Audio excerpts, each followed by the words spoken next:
What? On June 12th, 2023, James Yoblankski walked into the night. James was seen on the family's security camera, wearing a baseball hat and a backpack, carrying his bags. Despite his age of only 13, got into his father's van and pulled away from the Reedsburg, Wisconsin home. Not only had James taken the van, his father Bill would also discover his cell phone was missing. He rounded up the boy's siblings and headed for the police station to file a report. It seems like James spent some time driving around and made a video on Snapchat. In the video, James says that he is sad and scared. He said something happened in his brain, and no one is to blame.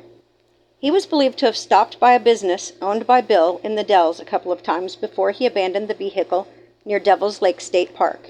Law enforcement had already spotted the van and tagged it before Bill even realized that it wasn't in the driveway.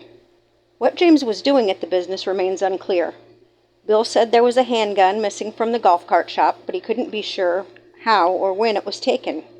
Bill also thought that it was possible that James might have taken a couple of outdoor survival books when he left.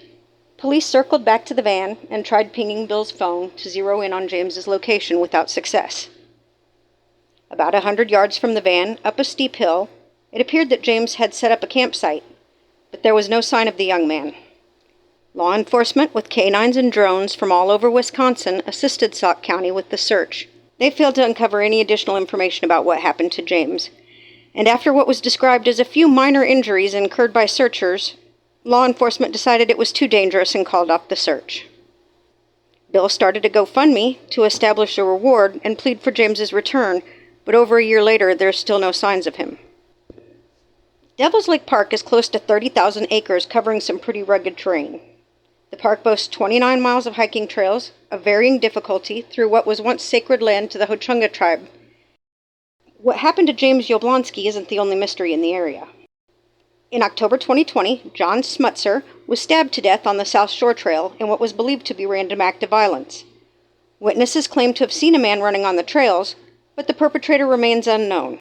In March of this year, the body of an adult male was located in the Quartzsite campsite. Law enforcement suggested that this was possibly a suicide, but details into that story remain limited.